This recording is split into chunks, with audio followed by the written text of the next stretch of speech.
손흥민 품에 안겨 오열한 모우라 눈물이 감동인 이유 수많은 꿈을 짊어지고 만난 경쟁자에서 친구로. 토트넘은 29일 오전 0시 30분, 한국 시간, 영국 리즈에 위치한 엘런드 로드에서 열린 2022에서 23시즌 잉글랜드 프리미어리그 PL 38라운드에서 리즈 유나이티드전에서 4-1로 이겼다. 이로써 토트넘 승점 60은 최종 순위 8위로 유럽 대항전 진출에 실패했다. 유럽 대항전 진출 실패는 아쉽게 됐지만 토트넘은 모우라와의 이별만큼은 확실하게 기념해줬다. 지난 브렌트포드와의 홈경기에서 토트넘은 1-3으로 패배하면서 모우라가 많은 팬들 앞에서 인사하는 걸 어렵게 만들었다. 토트넘이 최악의 경기력을 보이자 많은 팬들이 경기 도중에 집으로 돌아가 버렸기 때문이다. 그래도 모우라는 울면서 홈팬들과 홈에서 마지막 인사를 건넸다. 홈에서 인사를 전한 뒤 리즈전은 모우라의 토트넘 소속 마지막 경기였다. 모우라는 후반 45분 포로와 교체되면서 경기장을 밟았다. 교체로 돌아온 모우라는 토트넘 선수로서 마지막을 제대로 불태웠다. 경기 종료 직전 중앙에서 볼을 잡은 모우라 혼자 단독 드리블을 치고 올라갔다. 리즈 수비진을 혼자서 붕괴시킨 모우라는 골키퍼 키를 넘기는 센스 있는 슈팅으로 득점까지 만들어냈다. 모우라의 장점이 고스란히 드러난 득점이었다. 모우라가 마지막 경기에서 마지막 득점포를 쏘아 올리자 벤치에 있던 토트넘 선수들도 축하해주기 위해 모두 뛰쳐나왔다. 동료들은 모우라를 목마를 태워주면서 제대로 된 라스트 댄스를 기념해줬다. 이때 옆에서 손흥민도 함께 거들었다. 토트넘에서의 모우라의 마지막은 마치 1년 전 손흥민의 EPL 득점왕 상황과 매우 유사했다. 시계를 1년 전으로 돌리면 손흥민은 노리치 시티와의 리그 최종전에서 리그 득점왕에 도전하고 있었다. 손흥민의 골 결정력이 유독 따르지 않아 고전하고 있을 때 모우라가 결정적인 도움으로 손흥민의 첫 골을 만들어줬다. 손흥민이 기쁨을 만끽하는 순간 모우라가 손흥민을 번쩍 들어올려 목마 세리머니를 해준 바 있다. 손흥민과 모우라는 각별한 사이다. 경기장 안팎에서 오랜 시간을 보내면서 동료 이상의 관계로 발전했다. 이번 시즌 홈 마지막 경기였던 브렌트포드전이 끝난 뒤 모우라는 팬들에게 인사를 하다가 감정이 울컥했는데 이때 손흥민에게 안겨서 눈물을 흘렸다. 두 사람이 얼마나 동료로서의 유대감이 강한지를 보여주는 장면이었다. 모우라는 경기 후 정말 감사하다. 함께했던 모든 순간이 즐거웠다. 토트넘은 나를 더 나은 선수로 더 나은 사람으로 만들어줬다. 사랑한다. 팬들이 그동안 보내준 성원과 애정에 감사하다. 나도 팬들을 행복하게 만들어줄 수 있도록 최선을 다했다. 토트넘에서의 나의 모험을 함께 해준 모든 분들께 감사하다. 며 진정한 마지막 인사를 건넸다. 오피셜 축신 메시 드디어 미 인터 마이애미 핑크 오피셜 2년 계약 플러스 연봉 785억 내 축구 인생 환상적 기회다. 축구 황제 리오넬 메시가 미국 프로축구 메이저리그 사커 MLS에 드디어 입성했다. 인터 마이애미 입단을 확정했다. 인터 마이애미는 16일 한국 시간 공식 홈페이지를 통해 발롱도르 7회 수상자이자 2022 카타르 월드컵 우승으로 이끈 메시와 2025년까지 2년 계약을 체결했다고 발표했다. 인터 마이애미 유니폼을 입고 미국 무대에서 새 도전을 펼치게 된 메시는 내 축구 경력을 인터 마이애미에서 이어가게 됐다. 정말 기쁘다고 입단 소감을 전했다. 이어 환상적인 기회를 갖게 됐다. 인터 마이애미의 목표를 달성하기 위해 힘쓰겠다고 밝혔다.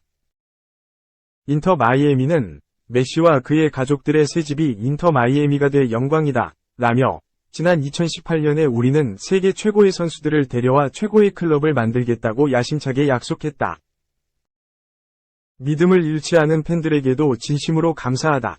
우리는 계속 팬들과 함께 꿈을 현실로 바꿀 것이다 라고 환영했다. 돈 가버 MLS 커미셔너는 세계 최고의 선수가 인터 마이애미와 MLS를 선택해 매우 기쁘다. 메시의 선택은 MLS 위 에너지와 추진력에 대한 증거, 라고 기뻐했다. 이어 메시의 영입은 MLS가 세계 최고의 선수들을 위한 리그가 될 수 있다는 것을 보여줬다. 메시의 데뷔전을 기대한다. 고 말했다. 구단주 데이비드 베컴은 10년 전 마이애미에서 새 팀을 만들기 위한 여정을 시작했을 때부터 늘 세계 최고 선수를 이 놀라운 도시로 데려오는 게 꿈이었다. 오늘 그 꿈이 이루어졌다. 최고의 선수가 우리 팀에 합류해 더할 나위 없이 기쁘다. 그는 좋은 친구이며 놀라운 인물이다. 우리의 모험은 다음 단계로 나아갈 것이며 하루빨리 메시가 경기장에서 뛰는 모습을 보고 싶다. 고 전했다. 앞서 베컴은 한 리더십 세미나에서 메시의 이적 소식을 전하며 메시가 인터 마이애미로 온다고 하자 100만 개가 넘는 문자 메시지를 받았다. 나는 항상 최고의 선수를 마이애미로 데려올 거라고 팬들과 약속한 바 있다. 고 언급한 바 있다. 메시가 왜 인터 마이애미로 왔는가? 라는 질문에 메시의 고향인 아르헨티나가 마이애미에서 가까운 편이다. 이 부분이 메시에게 상당히 매력적이었던 것 같다고 농담을 하기도 했다. 지난 시즌을 끝으로 파리 생제르맹, PSG를 떠난 메시는 당초 MLS가 아닌 사우디아라비아의 알힐랄과 친정 바르셀로나 복귀가 유력했다. 하지만 축구 황제가 택한 행선지는 베컴이 구단주로 있는 인터 마이애미였다. 메시는 지난달 초 인터 마이애미행을 직접 알리며 바르셀로나 복귀를 기대한 건 맞다. 하지만 나 때문에 바르셀로나 선수들이 이적하거나 연봉을 깎는 것을 원하지 않았다.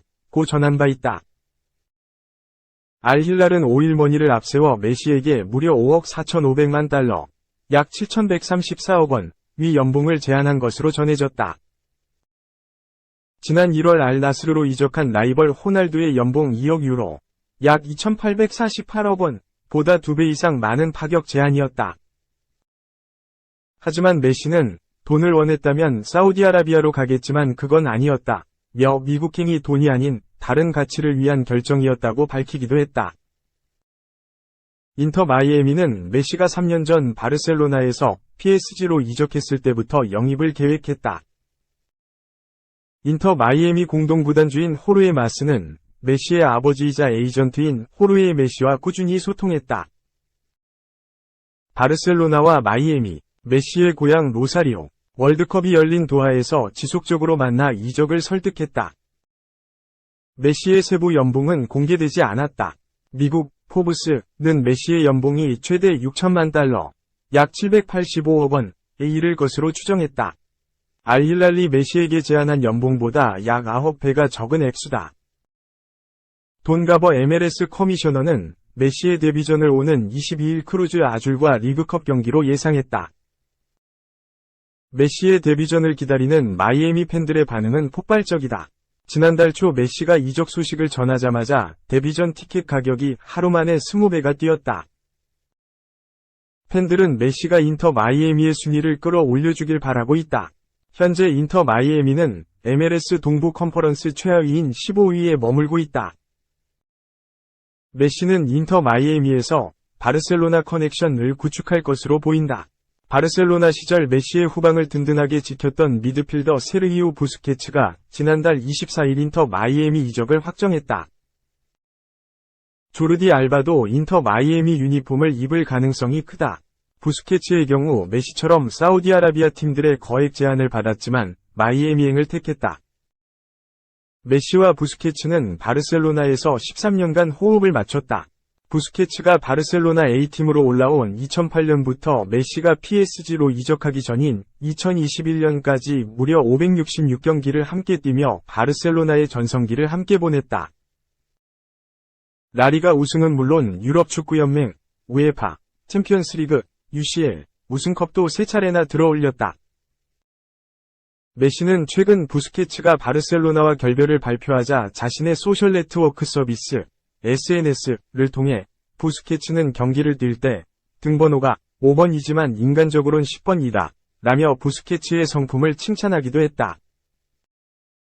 3. 트레이드설, 오타니 33호 홈런 폭발, 에인절스 13대12 대역전쇼.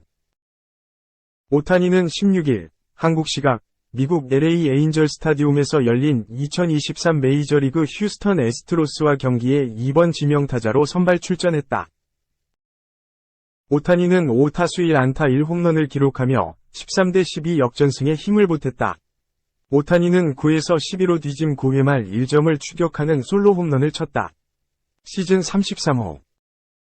에인절스는 이 홈런을 시작으로 맹추격에 나섰다. 9회 말 12에서 12동점을 만들었다. 연장 10회 승부치기로 결승점을 뽑았다. 1-4-1. 2루에서 병살타성 타구가 나왔지만 휴스턴이 수비 실책을 저지르며 경기가 끝났다. 오타니는 15일 후반기 첫 경기였던 애스트로스전에서는 선발 투수 겸 2번 타자로 출전했다. 타석에서는 5타수 2안타 활약했지만 마운드에서 5이닝 5피안타 5실점, 4자책, 패전 투수가 됐다. 에인절스는 5대7로 패했다. 에인절스는 6연패를 간신히 탈출했다.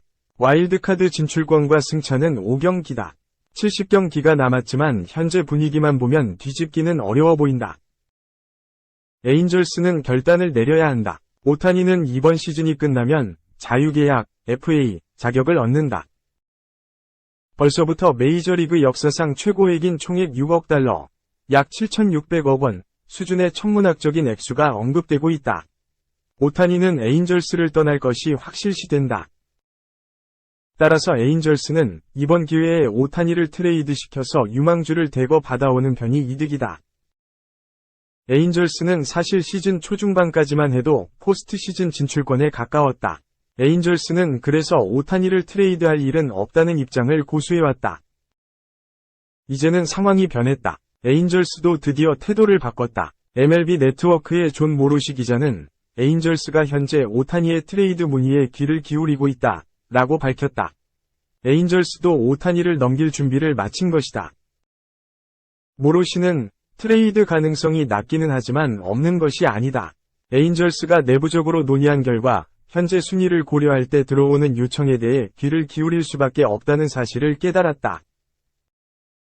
100대 유망주 중 여러 명을 주겠다는 제안을 받으면 진지하게 고려해야 한다. 지금부터 8월 1일 사이에 오타니의 트레이드는 가능하다 라고 설명했다. 스포츠 일러스트레이티드는 샌프란시스코 자이언츠가 강력한 후보라고 짚었다. 샌프란시스코는 선발 투수와 중심 타자가 한 명씩 필요한데 오타니 한 명으로 해결이 가능하다.